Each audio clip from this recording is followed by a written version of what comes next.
Happy Thursday and welcome to On the Move with Nan and Cam. And we are joined today by someone who has been in the room for many a pod, friend of the pod, editor of the pod, but has been in the background. Our intern, Madelyn. Welcome, Madelyn. And we are so sad. We are devastated because it is close to Madelyn's end of time here with us at Sports Backers. And she's been our marketing intern for the past 3 months. Yeah, 3 months. And she's leaving us soon and we're so sad. Boo. I don't want to talk about it. Yeah, I'm sad to have to edit this pod again, quite honestly. Madelyn just did a great job. So we figured what better, send off than to have her on, especially since she's been behind the scenes. So tell us a little bit about your background and what made you want to intern at Sports Backers. Yeah, so I graduated in May 2025, so 1 year ago. Crazy. From Washington Lee University with a double bachelor's of arts in English and strategic communications. And then I'm from Midlothian, so a little 20 minutes outside of Richmond. So I'm from the area, very familiar with Sports Backers, kind of grown up beside it, doing the Tacky Light Run. And then this past November, I ran the half marathon for the first time.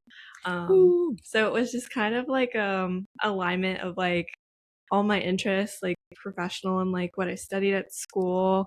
But then just also I was a student athlete, so really into running and active living and all that. So it just seemed like a really good alignment of everything. Yeah, we talked about this before, but I wasn't in the interview with Madelyn. It was just you and Ashley. Yeah. And then when you guys were done, you were like, it's got to be her. And I was like, wait, but the girl I helped interview was really good too. And they're like, no, you don't get it. She's not Madelyn. And I was like, whatever. And then I'm like, no, I'm glad that we hired Madelyn. She's been great. She's been so good. And yeah. And I feel like we talk about so much stuff because she just fits right into the pod. Also, we used to have, Madelyn is one of our first interns during an event season in a long time. We have had a summer intern come back, but after COVID, we hadn't really had an intern come back in a full capacity, and not during our busier season where they're actually getting to see a lot of Sports Backers events, even though you were already familiar with a lot of them. But that was really fun because I felt there was actually so many opportunities for you to help with things that actually interested you, or just so many things that you could help us with that are we've got so many things going on. It's actually a huge help for you to be able to do this. So it was just really cool. Yeah, I think being involved during the event season has been really fun. It's been really I've done races and participated in Sports Backers events, but being behind the scenes has been really cool. Participating in the events is always fun, the energy and the atmosphere and the things that you feel after doing a race. It's always really positive, and so it's also really cool to be on the other side and helping create that kind of atmosphere for people. So that's been a really cool part of the internship. Yeah, and you can also see kind of obviously you said you've participated before, and then when your internship ends, you could always participate after. But it's when you're running, you're like, oh, I know what they had to do. I know what they had to do to get all this stuff done, or I know what time everybody had to be, and you're like, I didn't have to be here that early, but I'm at the start line and everything's going smoothly. So you kind of just have it in the back of your mind now that you know how everything works. It's kind of like how on How It's Made, when you find out how it's made and then that's all you can think about. You're like, oh, I know how they did this. I know how they did this. The positive undercover boss episodes. Yeah. Yes. Boss on. I'm crying when they go visit the people they like. Wow. This is beautiful. College and give me a car, and I'm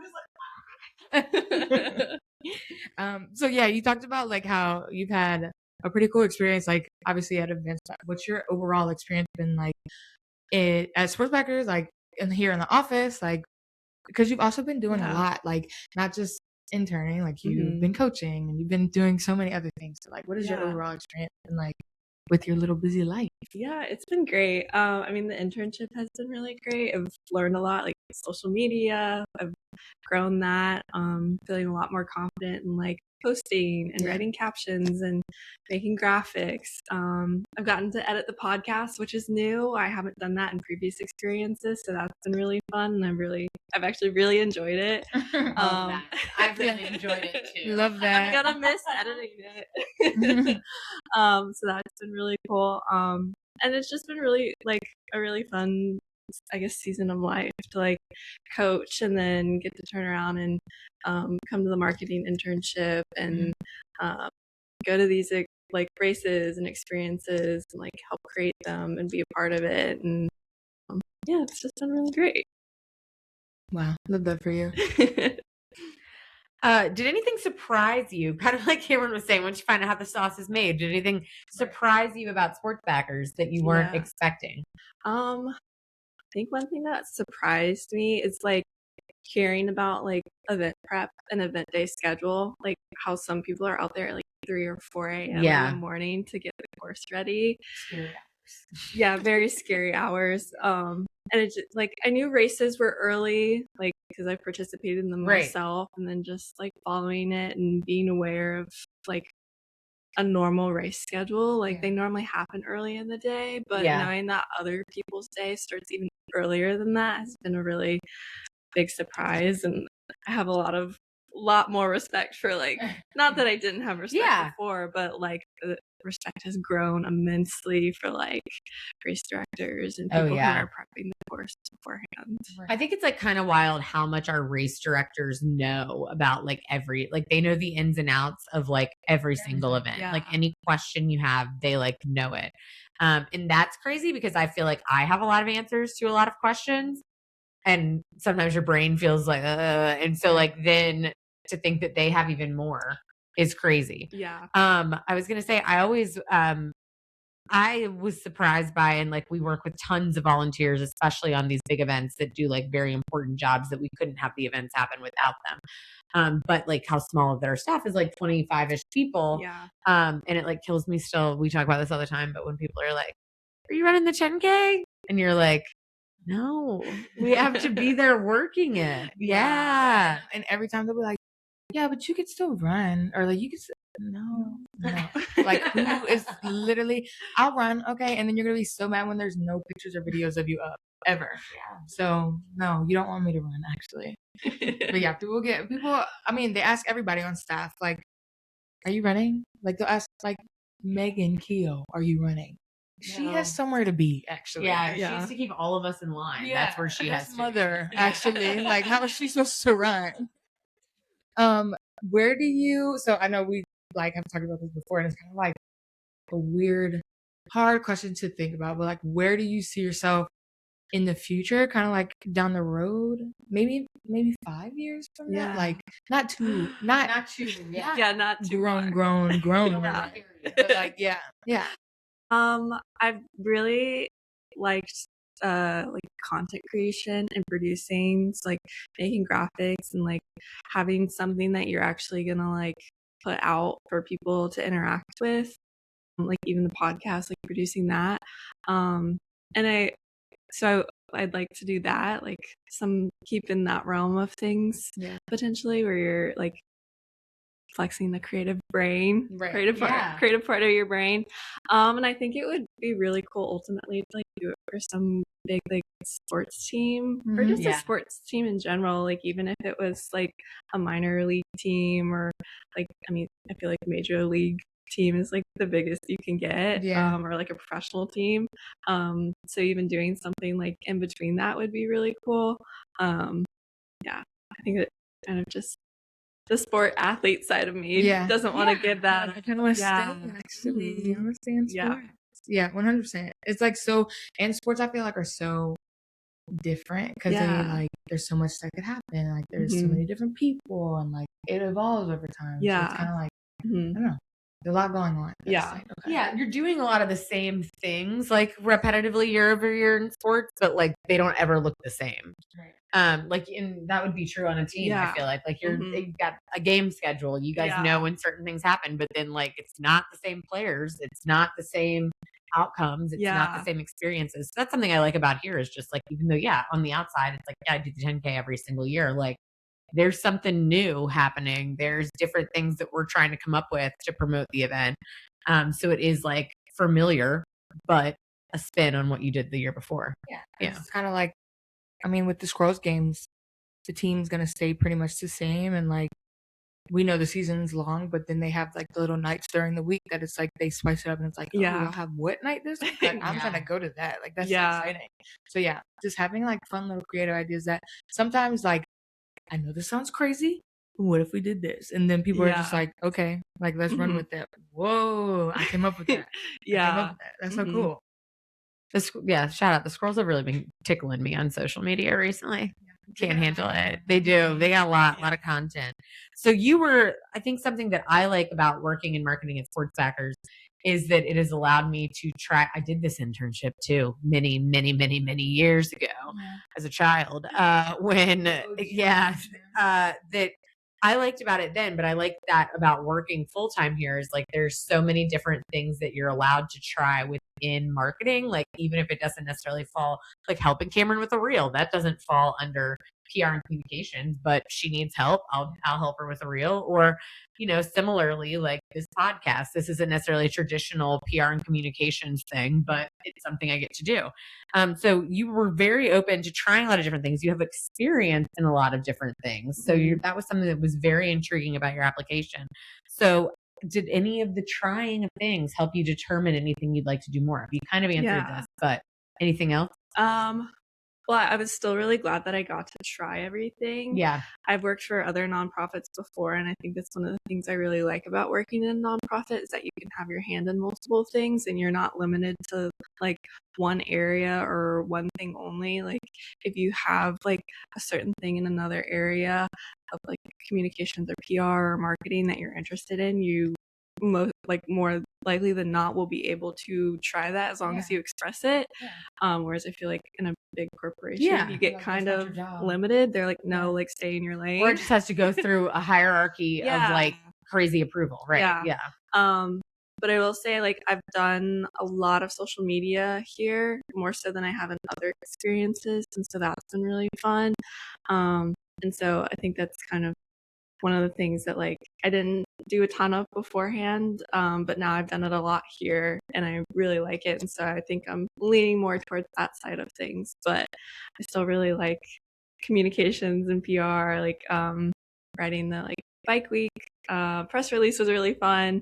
And then also doing the script at Corporate Run. Writing the script for that was really cool. And we just talked about too that like I went to school for journalism and not even like PR, but so much of that is like writing and even just with content creation, like having that base of writing is so important and such good, like I can go so many different varieties. Yeah. It's cool. And is that like what you thought like when you first applied for the internship? Because obviously the app like or the internship when you put it up, it was like here it kind of just listed like a little bit of my job, a little bit of Nan's job, job, like everybody's job, and it was like if you're interested in any of these, apply to this, and then we can like figure it out.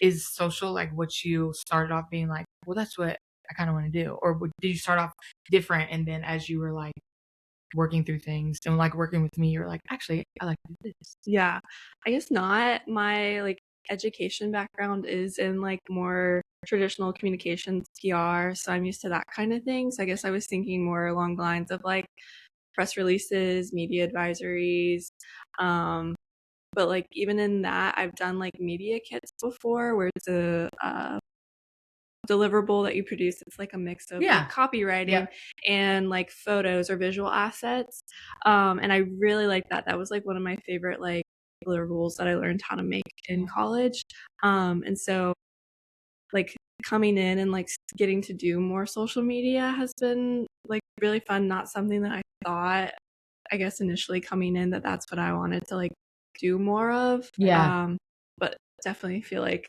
I want to go that route more now that I'm wrapping things up. And sometimes you don't know, like sometimes you really have to do what you think you wanted to do to be like, I don't want to do this. Or like you have to at least try it and then be like, if this is not what I thought it was, or I actually really like this, I kind of want to transition into this. Like I remember when I was in school, when I got into my core classes, I had started taking all this marketing stuff, and it was like marketing analytics or something, or marketing statistics, something that I was like, yeah, okay, whatever this part is, I'm not doing this. Yeah, I was like, I need to get through this class immediately and done with it because I don't want to do this. I was like, I want to do marketing, but not this part. So I was like, once you figure out that like there's so many different parts of it, then it's like, oh, okay, well, like, let me try doing this stuff. Let me try doing this stuff. And again, until you actually try doing it, you're not really gonna know. Yeah. Because you can think and then you try and you're like, get me out of here, actually. Yeah. Yeah. But yeah, it's been really cool. I mean, I'm glad that you like get to do that. We've talked about that before, like how I was telling you when Dion was like, oh, that was crazy. Like she could have been under me and I would have had to tell her what to do. I was like, yeah, if she would have been like, I want to do graphic design, you would have been telling her what to do. Like Dion would have been the boss. And he's like, oh, okay. And so I'm like, yeah. So maybe we need to get him a graphic design intern in here so we can see him be boss. Yeah.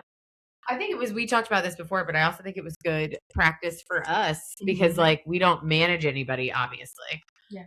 Obviously. Ourselves, and that's a lot. It is. It's a lot because you're bad employees. So it's a lot. But we don't manage anybody. So I think that was like really good skills to sometimes try to like think through and like what is something that is a task that is also like beneficial to you. Like, you know, like I want like think through something that's like going to actually be something you're excited about or want experience in that is useful to you also.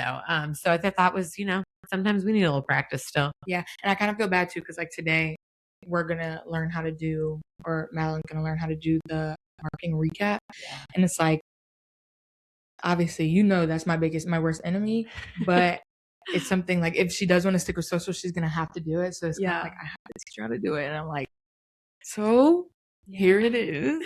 And I'm like, but I'm only gonna break it down to like, we have an hour meeting today. Yeah. I'm gonna break it down so we're not sitting there for 3.5 hours being like, all right, girl, we're gonna get this done because it's a lot. My phone did that weird thing. Madelyn sent me her calendar, and my phone did that weird thing where it put her calendar on my phone. I thought I was in that meeting today, and I was like, "Why am I in a marketing or a River Rock recap meeting that Ashley's not in with Madelyn and Cameron?" But I'm not in it. So wow, my day just opened up. Congrats! Actually, I was just stalking Madelyn's calendar. It's us. Yeah, it's literally just gonna be me and her in there. I'm like, okay, well, this is how you do this. It's like you gotta calculate everything. It's gonna take a while. Yeah, but you gotta do it. Yeah, it's fun. It's fun. Yeah, let's do it. Do you have one? Yes. Okay. Okay, so downstairs. Well, I guess I know the answer to this one. All right, I'll flip it. Downstairs, we were talking about my parents are on vacation in Florida. They saw a manatee last night. They're very excited about it. Yeah, they saw a manatee in the ocean with them. They were lit. Yeah, they were hype on that. But they're in Clearwater, and Madelyn asked if they were going to go to the Clearwater Aquarium. And my parents do, like, we all like wildlife. We do like an aquarium. And she was telling me about how cool the aquarium is, and said, you know, like, obviously, like any rite of passage, as any young girl, at one point she wanted to be a marine biologist. Yes. And the big marine was marketing to us correctly. I don't know what was in the water, literally.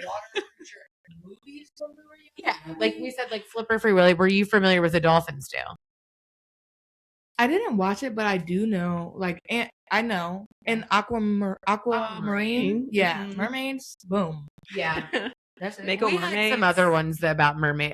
We had Splash. That's really old. I don't know if you know about that. Tom Hanks is in it. Mermaids. But dolphins are her favorite animal. But then we were looking at some other live games they have. So if you're picking between otters and sea turtles, what are you picking? Ooh, that's a hard one. Because the otters look so cute and like cuddly. I know. I don't know. That's a hard one. It is. That's so hard. They are. Scary. Maybe otters. I think otters. Okay. I think they're pretty cute. They're like little like ocean dogs, and I also love dogs. So you do? I think I gotta go with otters. Yeah. Yeah. Yeah, my this or that. Madelyn just got a puppy. She hasn't picked him up yet, but Madelyn just got a puppy. Little Great Dane puppy. And my this or that is, obviously, Nan talked about this with Millie. Millie sleeps in the bed. Yeah.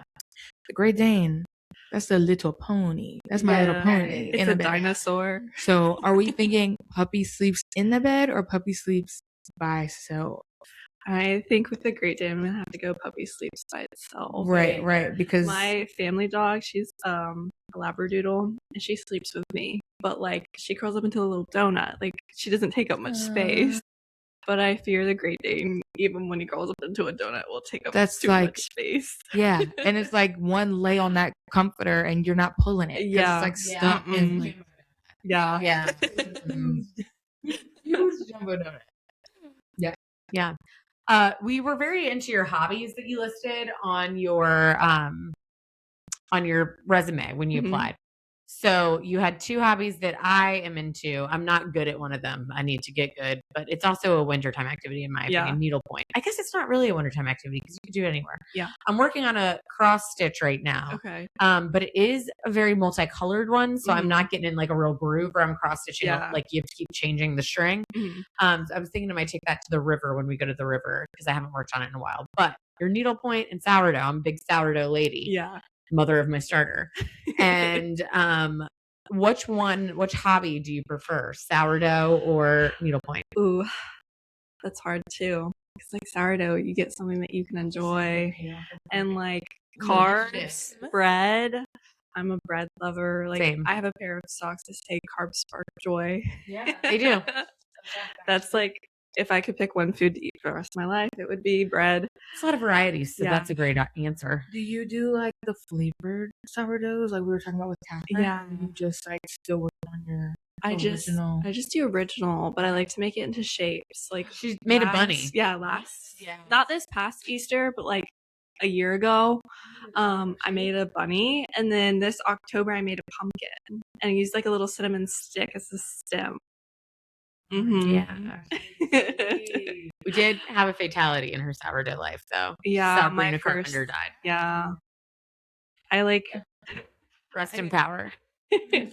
I let her like sit in the fridge too long in between feedings, and she grew mold. Yeah. So I had to throw her away. But all of that sourdough talk to say, I think I would pick needlepoint. That is, you're more passionate about it. Yeah, I feel like. I've done more needlepoint projects than I have really sourdough stuff. And you give away all your needlepoint stuff. Yeah, I've gifted a lot of my needlepoint stuff. Do you feel better when you can give it away? It's fun. Do you give your bread away too, or do you keep your bread for yourself? I don't think I've made enough bread to give it away yet. I think if I made it more, I would be like, oh my goodness, I have too much bread. I need to give it away. Right. Or I would feel more confident in my bread making skills. Okay. So I would give it away. But I don't really give it away. I haven't got to that point yet.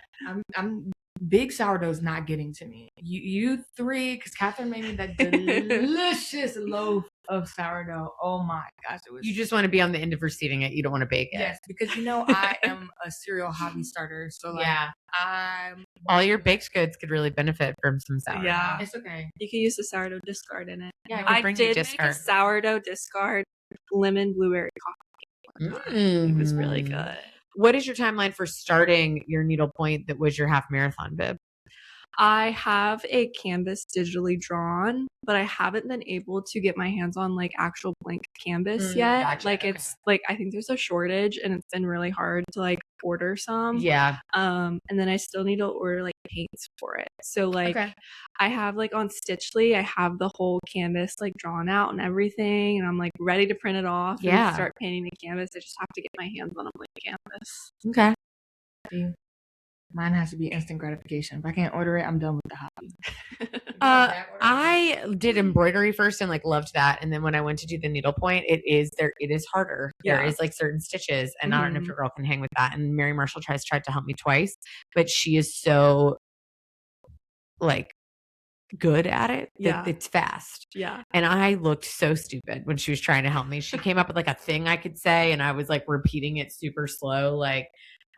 We were sitting at her desk. Noelle sits diagonal, and so she kept being like, "And go to Noelle, and go to Noelle." And I was like, left turn, go to Noelle. I didn't do it right, and so like I don't know when I'm gonna revisit. My confidence has been shattered. The phrase that I learned was Texas to New York. So if you're looking at your canvas and it's a map of the United States, you go in the bottom corner in Texas, and then you go to the top into New York. All right. Doing what? And then you just keep going to the next one. And then well, it depends on the stitch that you're doing. So this is like continental. Yeah. This is continental and basket weave are the beginner stitches that they teach you. That's the one I couldn't get. So that's why maybe I'm a big embroidery lady, because you freestyle that. You're just doing like a pattern. Like you just are doing whatever you want in the embroidery world. She has an embroidery machine, but she hasn't learned how to really like use it. And I'm like, we got stuff to make, girl. I need you to get on it. Wedding favor. Yeah. Get to make it. So yeah. We'll see if she figures it out. If not, I might be taking trips to learn how to use it myself. Oh yeah. Apparently, like libraries and stuff have machines like that you can like use. They have like libraries are great places. That's good to know, because I've been wanting to try it, but I don't want to drop the money to buy a machine. Yeah, it's crazy. Yeah. But I'm like, I need to learn how to do it first before I invest any more in it. So I'll call around to any librarian. Yeah. Oh yeah. Okay. See if they have. That's good to know. An embroidery machine. Yeah. Well, thank you so much, Madelyn, for your wonderful time here at Sports Backers. Don't be a stranger. We know we're going to see you at events. Yes. Got to bring your Great Dane puppy in. Yes. And we're excited that you're with us for a little bit longer, but it's just been great to have you. You've been a wonderful addition to the pod. We're going to miss you. No big deal. She's going to cry. No biggie. No biggie. Well, thanks so much. Thank you. And thanks for listening, y'all. See you next week. Bye.